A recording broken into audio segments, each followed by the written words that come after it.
Oh, I see what you mean, like the amount of time that you should allot to each section. Well, obviously screenplay isn't really part of it because you should have a screenplay before you even think of putting a crew together or starting production. So I don't even really consider screenplay part of that process. You should have that done before you even start.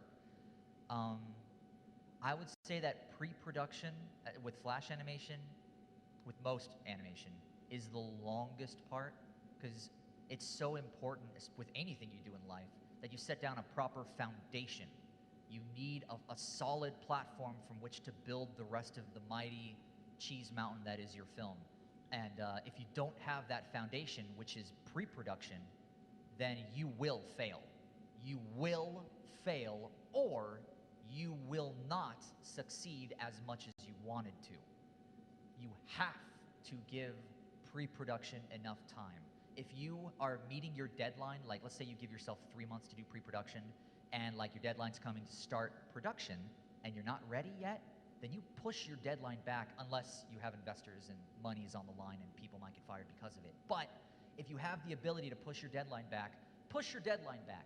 Animation is a long and arduous and time-consuming process, and you have to be very patient. You can't rush it.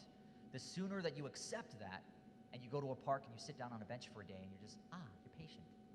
That patience is so crucially important. You need patience, and pre-production is the longest part. And then,